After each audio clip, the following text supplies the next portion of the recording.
Et ce soir, dans le Plus de l'info, on vous parle de ces Bretons et Bretonnes qui ont décidé de devenir producteurs d'énergie renouvelable. À l'heure où la COP27 bat son plein et que les notions de résilience et de sobriété énergétique n'ont jamais été aussi présentes dans le débat public, des citoyens ont décidé de s'investir et d'investir leurs économies dans des projets d'énergie renouvelable, solaire, éolien, bois énergie. Ces citoyens qui ont choisi donc de devenir des acteurs de la transition énergétique sur leur territoire.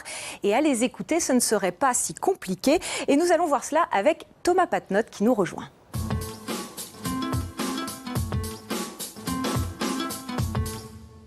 Bonsoir Thomas Patnotte, Bonsoir. Animateur du réseau Taranis, du réseau d'énergie citoyenne Taranis, le réseau qui accompagne en fait en Bretagne les projets d'énergie citoyenne dans leur planification et leur mise en œuvre. Alors un projet d'énergie citoyenne, on le disait en intro, c'est un projet porté par des citoyens, mais pas que. Oui, alors quand on parle de projet citoyen, en fait, souvent on parle de projet de territoire aussi. Et un projet de territoire, c'est un projet où il y a des habitants, mais aussi des collectivités, des associations, des entreprises. Et qu'est-ce qui fait que c'est un projet citoyen et pas simplement un projet local?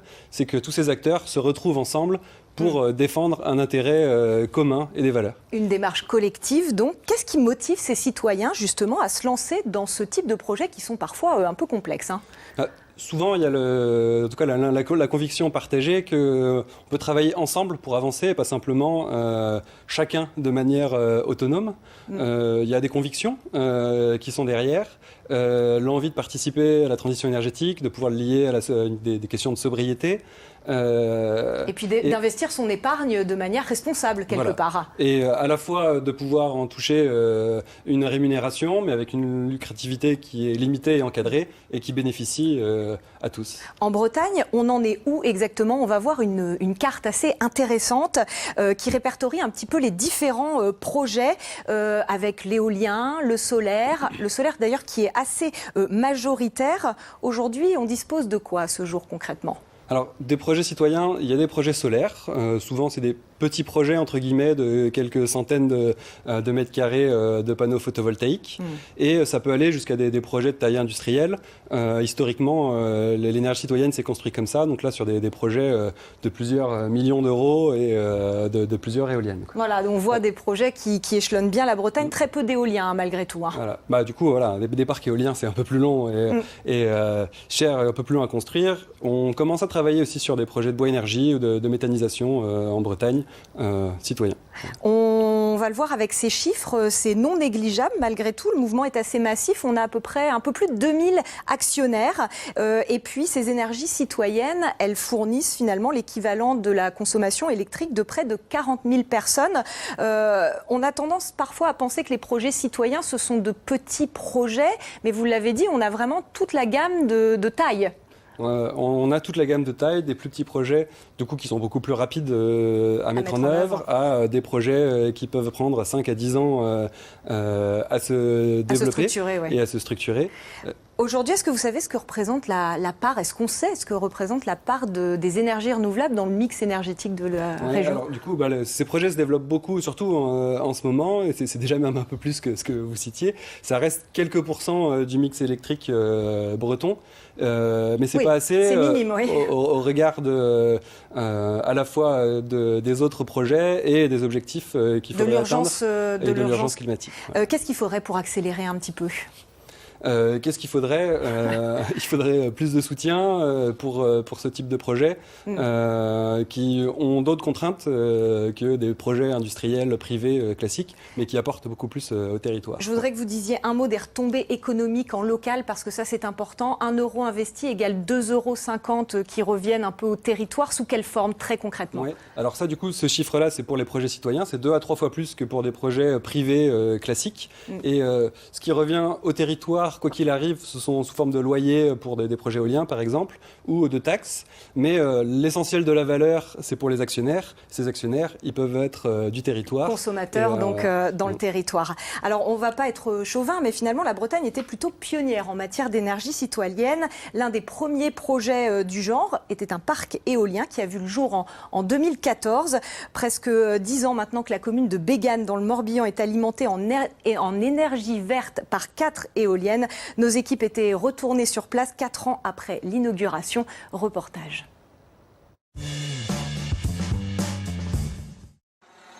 Elles font partie du paysage. À Bégane, 1400 habitants, 4 éoliennes sont là, posées au-dessus de la forêt, à 2 km du village. Depuis 4 ans, elles produisent l'électricité de la commune, et même davantage, l'équivalent de la consommation de 6000 foyers. Bégane est le premier parc éolien en France, voulu par des riverains et payé par des particuliers, comme la famille Duguet. Dans la maison, tout le monde sait que l'électricité vient du champ d'à côté. Ils payent leurs factures au même prix que les autres abonnés, mais eux participent au parc éolien en étant actionnaires à hauteur de 6 000 €. Aujourd'hui, est-ce que vous avez récupéré la mise? Ah, pas aujourd'hui encore, non. Pour l'instant, on n'a rien. Vous avez rien Pas touché encore, pour l'instant. non. Non, mais on espère, ça va venir certainement. Donc moi, c'est plus le côté écologique. Avoir notre autonomie en électricité à Bégane, c'est un rêve. C'était un rêve qui est devenu une réalité. Vous, un parc éolien comme ça, pas très loin de chez vous, ça vous posait pas de problème? Aucun problème. Pourquoi ça poserait problème? Je préfère avoir ça qu'une centrale nucléaire. Les 4 éoliennes ont coûté 12 millions d'euros. 800 000 € d'argent public, 1,8 million versés par des particuliers et le reste, 9 400 000 prêtés par les banques. Le propriétaire est une association avec 1 millier d'investisseurs riverains. Pour son président, l'opération est rentable. Elle est amortie sur 15 ans. Donc la notion d'amortissement, ça veut dire qu'on aura remboursé effectivement la valeur des machines et qu'effectivement on aura remboursé les prêts. Elles sont données pour une durée de vie de 20 ans, voire 25 ans. En 2014, le parc éolien est inauguré avec enthousiasme. Bégane devenait une première en France avec des éoliennes gérées et financées par les riverains eux-mêmes. Michel Leclerc se souvient, ce sympathisant écologiste est à l'origine du projet. C'est vrai que c'était un moment émouvant parce que après quasiment 10 ans de travail, on voyait enfin une concrétisation. Dès le départ, on a fait des réunions d'information, des réunions où on invitait tous les riverains futurs en tractant dans les boîtes aux lettres pour qu'ils soient au courant de ce qui allait se passer, qu'ils soient au maximum impliqués dans le projet. Le parc éolien citoyen de Bégane a donné des idées.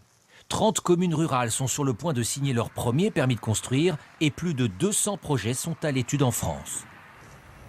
Voilà, aujourd'hui, Thomas Patenotte, est-ce qu'il faut 10 ans quand même pour mettre sur pied des projets comme celui-là?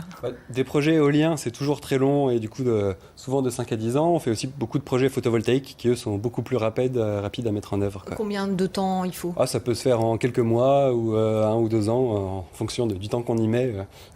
On va rejoindre tout de suite un nouvel invité par écran interposé pour ajouter un peu d'eau à notre moulin. Michel Montfort, bonsoir. Est-ce que vous nous entendez? Vous êtes le cofondateur et porte-parole de la société Carewatt, une société citoyenne née de la volonté de 5 associations réparties sur toute la Bretagne et qui aujourd'hui rend possible des projets de centrales photovoltaïques. Ça se passe du côté de Redon, dans le sud Finistère, à Lannion, à Dol de Bretagne et à Vitré. Ça représente combien de citoyens actionnaires, tous ces projets? Alors, au jour d'aujourd'hui, on est à 300 actionnaires et ça nous a permis de collecter l'équivalent de 200 000 €. Vous faites un parallèle avec ce qui a été collecté pour le parc de Bégane. Vous dites qu'à Carewatt, il faut donner du sens à son épargne. Qu'est-ce qui motive les gens qui ont rejoint ces projets? Est-ce que c'est facile de les mobiliser? Facile à mobiliser, je vais dire oui et non. Il y a une population qui est déjà convaincue, donc c'est relativement facile de les faire venir vers nos financements. Et ils sont sensibilisés, ils savent ce que ça représente, ils connaissent le travail que l'on fait par derrière. Après, il y a d'autres populations où c'est beaucoup plus compliqué. Il y a beaucoup d'idées, idées reçues idées reçues sur la technologie. Il y a encore des gens qui pensent qu'il y a des terres rares, qu'il y a des choses particulières dans les panneaux, ce qui n'est pas le cas. Pour être tout à fait concret, Michel Montfort, vous êtes propriétaire de ces panneaux donc, qui produisent de l'énergie. Qui devient quoi et qui est consommé où en fait? Alors nous, le principe que l'on a pris, c'est de revendre cette électricité à EDF, obligation d'achat. On appelle ça EDF OA. Cette production, elle est injectée directement dans le réseau et en pratique, avec la loi de l'électricité, ils sont consommés localement. On a dit Thomas tout à l'heure. On parle de projets de quelle ampleur? Quelques panneaux solaires sur quel site vous choisissez de vous implanter? Oui, on a mis les quelques centrales que l'on a mis en production, c'est du 9 kW crête, ça fait une trentaine de panneaux jusqu'à 240-250 panneaux pour les plus grandes. Et après, cette production-là, elle va à l'échelle des panneaux photovoltaïques, ça va représenter de quelques ménages à une trentaine, soixantaine de ménages pour les centrales les plus puissantes. Une toute dernière question, Michel Montfort. Ces panneaux sur les toits de certains bâtiments publics, ça c'est vraiment votre cœur de métier. C'est facile de convaincre les collectivités locales de vous faire confiance quand on n'est pas des professionnels de l'énergie? Alors au début, on s'est adressé plutôt à des collectivités qui étaient déjà partantes, des gens qui sont convaincus. Donc on a pu travailler comme ça sur des services techniques d'une mairie, sur une salle d'une mairie, sur une mairie elle-même. On a travaillé aussi avec ce qu'on appelle des ateliers protégés, qui ont déjà une démarche écologique, ça marche très bien. Et aujourd'hui, on s'aperçoit qu'avec ce que l'on a déjà développé, on a beaucoup plus, ça a facilité nos contacts avec les collectivités en tout cas. Et les derniers contacts deviennent bons, alors que ce n'était pas du tout le cas en 2020 quand on a démarré. Merci beaucoup Michel Montfort pour cet éclairage depuis les Côtes d'Armor où vous vivez. Thomas Patenaude, ces projets citoyens, est-ce qu'ils ont un vrai avantage par rapport à des projets privés quant à l'acceptabilité des riverains, des habitants? Alors, j'aime pas trop ce mot d'acceptabilité, mais de fait, oui, définitivement, c'est des projets qui sont mieux acceptés et qui sont soutenus parce que ils sont plus vertueux et parce qu'ils bénéficient au territoire. Si demain on veut être tous producteurs, est-ce qu'on peut dire si ce placement, placer son économie dans ce type de projet, c'est risqué, Thomas Patenaude? Alors, tout investissement a toujours un risque. Le soleil ne s'arrête jamais, il y a des assurances et généralement c'est des projets qui sont très peu risqués. Sur l'éolien, ça dépend à quel moment on investit. On peut investir dans une phase à risque et on peut investir au moment où le projet est déjà... Et quand est-ce qu'on rentabilise son investissement? Vous le disiez, c'est pas la motivation première en effet, mais c'est bien de revoir son argent et peut-être d'en gagner un petit peu. Alors, on gagne de l'argent avec les énergies renouvelables. Souvent, nous, on considère qu'on cherche à avoir une lucrativité qui est limitée pour qu'une partie des bénéfices puisse servir à des associations, à la sobriété et à d'autres projets qui sont liés au bien commun. Souvent, c'est une rentabilité plutôt de long terme.